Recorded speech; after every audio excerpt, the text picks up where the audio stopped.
Uh, Today we're going to be taking a deep dive into some pretty thought-provoking stuff from Slovenian philosopher Slavoj Žižek. Oh, Žižek, yeah.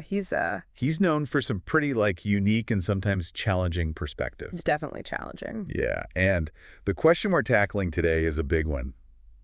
How do we find, genuine purpose in a world that often feels pretty meaningless? Right. Especially in our postmodern times, Mm-hmm. where everything seems kind of relative and just up for grabs. Yeah, it's a question that I think resonates with a lot of people, Yeah, totally. We're just bombarded with choices and information and just fleeting trends, and it's hard to find solid ground. Exactly. And Žižek argues that the ways we typically try to deal with this existential void, they actually make things worse. Oh, really? He's kind of calling us out on those go-to strategies we all fall back on. Okay, I'm intrigued. So first up is what he calls withdrawal into cynicism and hedonism. When you find yourself just sucked into the latest true crime series, even though it's 3 a.m. and you have to work in the morning. Oh, yeah. You get that dopamine rush. But then the emptiness hits. Or maybe you're constantly scrolling through social media, comparing yourself to everybody else's seemingly perfect lives. Right. It's all about numbing ourselves to that existential angst. Yeah, it's a tempting path for sure. Yeah. It offers that temporary relief, through just quick bursts of pleasure. But ultimately, it does leave you feeling pretty empty and dissatisfied, like he suggests. Totally. It's like trying to fill a bottomless pit with potato chips. Yeah, exactly. Never satisfied. Never satisfied. So the second strategy he identifies is what he calls the hyperactive pursuit within capitalist dynamics.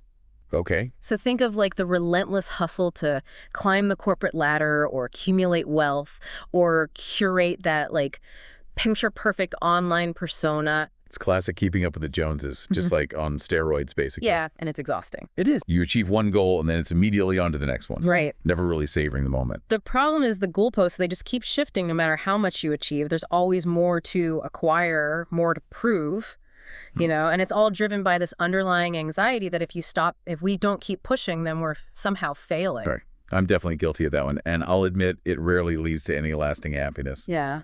So what's the third strategy? Well, the third strategy is what he calls the reactionary embrace of fundamentalist ideologies. Okay. So, when the world feels chaotic and uncertain, some people find comfort in just clinging to rigid belief systems. And this could be anything from strict religious doctrines to extreme political ideologies or even just rigid social norms. So it's about finding certainty and order in a world that feels increasingly complex and unpredictable? Exactly. It's a way of simplifying things, drawing those clear lines between right and wrong, good and bad. But as Žižek points out, the strategy, it comes with a cost. Oh. It often involves shutting out alternative perspectives, stifling critical thinking, and often leading to intolerance. So we've got these three common ways of dealing with a meaningless world. Right. And none of them seem to be working out too well. Yeah. But why? Why do we keep falling into these traps? Well, Žižek has a name for this strange force that drives us. He calls it surplus enjoyment, or jouissance. Okay. And it's this idea that we often derive a perverse kind of pleasure from the chase itself. Even if the thing we're chasing, it never truly satisfies us. Wait, so you're saying that even my, addiction to doom scrolling is somehow tied to this surplus enjoyment thing? It very well could be. Think about it. You get that little hit of excitement every time you refresh your feed. Oh, yeah. Hoping for something new and interesting, but the satisfaction is always fleeting. Yeah. You're soon right back to scrolling for more. Okay, that makes sense. Yeah. So how does this surplus enjoyment play into these three strategies we were talking about? Well, each of those strategies offers a kind of twisted satisfaction, in its own way, with cynicism and hedonism. Right. It's that temporary pleasure that comes with numbing yourself to the void. Right. Instant gratification, but no lasting fulfillment. Exactly. And then with the hyperactive capitalist pursuit, the surplus enjoyment comes from that constant striving, that feeling like you're always on the verge of achieving something, even if true satisfaction remains elusive. So it's less about the actual achievement and more about the chase. Precisely. And with fundamentalist ideologies, the perverse pleasure comes from the feeling of certainty and righteousness, even if that means, clinging to beliefs that might be harmful or limiting.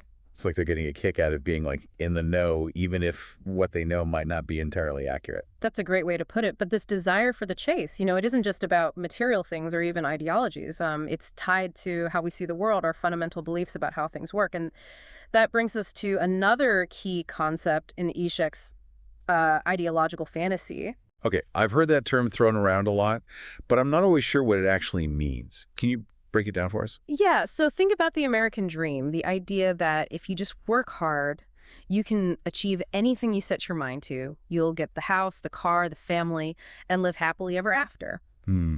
That's an example of what Zizek calls ideological fantasy. It's this belief that while appealing often masks the real complexities and inequalities of the system.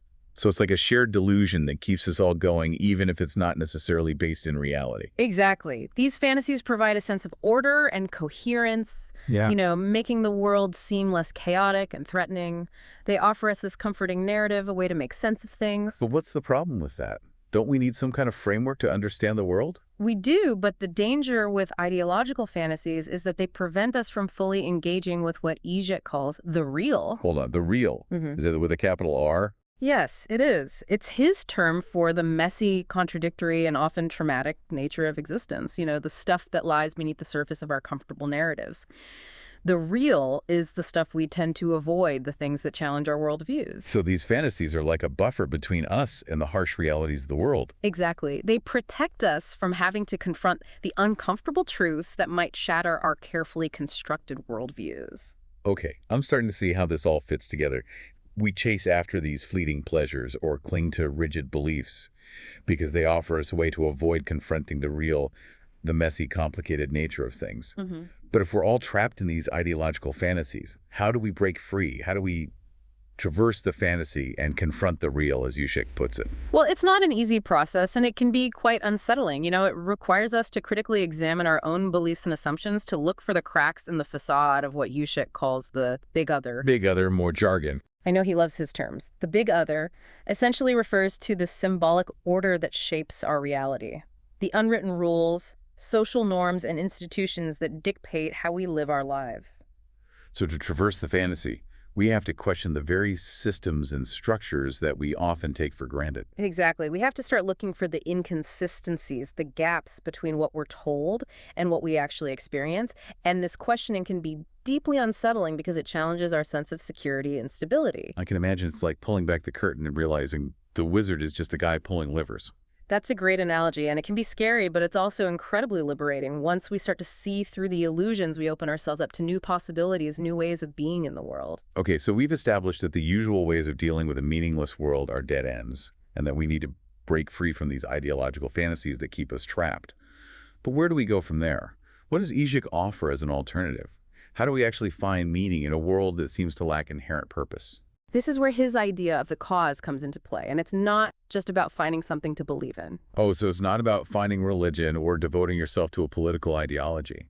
Not necessarily for Zizek. Finding genuine meaning isn't about chasing fleeting pleasures or clinging to comforting illusions or even simply believing in something. It's about committing to something that transcends our own personal desires and societal expectations. Okay, so it's about more than just belief. It's about action. Exactly. It's about actively engaging with a cause, a struggle, an ideal that demands our full commitment. It's not about achieving some final goal, but rather about the journey itself, the ongoing act of striving towards something meaningful. So it's not about finding all the answers, but about embracing the questions and the struggle to find those answers. That's a great way to put it. It's about finding something worth fighting for, even if that fight is never truly won for Zizek.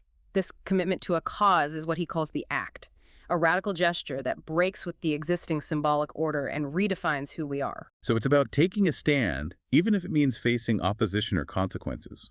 Yes. It's about having the courage to act in accordance with your convictions, even when it's difficult or unpopular. Think of historical figures like Martin Luther King Jr. or Nelson Mandela, individuals who risked everything to fight for what they believed in. They weren't driven by personal gain or societal approval. They were driven by a deep commitment to a cause that transcended their own individual lives. Wow, those are some powerful examples, but I think a lot of our listeners on the philosopher's path might be thinking, I'm not Martin Luther King Jr. I can't change the world. What would Žižek say to that? He would say that the act doesn't have to be, some grand world-altering gesture. It can be something as simple as standing up for what you believe in your everyday life, even in small ways. It's about making choices that align with your values, even when those choices are difficult or inconvenient. So it's about finding ways to embody the cause in our daily lives, to make it an integral part of who we are. Precisely. And this commitment to the cause isn't about achieving some final state of enlightenment or perfection. It's an ongoing process, a continual struggle to live authentically and engage with the world in a meaningful way. And it often involves what Žižek calls subjective destitution. Oh, subjective destitution. Mm. I'm starting to understand why Žižek has a reputation for being a bit dark. He can be, but there's a profound truth in what he's saying. Subjective destitution is about letting go of our old identities, our comfortable illusions, the things that give us a false sense of security.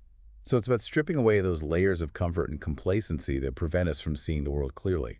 Exactly. It's about embracing the uncertainty and discomfort that comes with stepping outside of comfort zones and confronting the real. It's about being willing to lose ourselves in order to find ourselves. This is heavy stuff. We've covered a lot of ground here, from the pitfalls of our usual coping mechanisms to this radical idea of finding meaning through commitment to a cause. But I'm curious, how does all of this translate into practical action? What does it look like to actually live out these ideas in our everyday lives? It's true. He doesn't really offer those easy answers, or a step-by-step guide. Right. But I think that's part of the point. Yeah. It's about finding your own unique cause, something that really resonates with your values and compels you to act. So there's no one-size-fits-all solution. It's not like we all need to become political activists or join a monastery. No, not at all. The cause can manifest in countless ways, even in those seemingly ordinary aspects of life.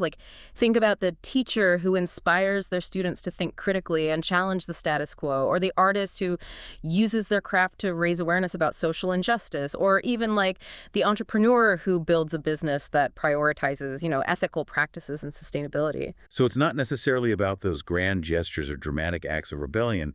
It can be about finding meaning in our everyday choices and actions. Exactly. It's about recognizing that even seemingly small acts can have that ripple effect, contributing to a larger movement for change. Yeah. It's about infusing our lives with intentionality and purpose, aligning our actions with our values and engaging with the world in a way that feels authentic and meaningful. This has been an incredibly thought-provoking deep dive, and I'm sure our listeners on the Philosopher's Path are buzzing with ideas right now. I hope so. Before we wrap up, I'd love to hear from all of you. Which of those three strategies, cynicism, hyperactivity, or fundamentalism, have you caught yourself using? What ideological fantasies might be shaping your own worldview? And most importantly, what kind of cause could give your life that deeper meaning Žižek talks about? Yeah, sharing our perspectives and engaging in, that thoughtful dialogue. It's crucial for navigating this complex terrain and helps us, challenge our own biases, expand our understanding, and perhaps even discover new ways to embrace the act. So head over to the documents and share your thoughts. We'd love to continue this conversation with all of you. And of course, don't forget to like, share, and subscribe to the Philosopher's Path for more mind-expanding discussions. Until next time, keep questioning, keep exploring, and keep striving for more meaningful existence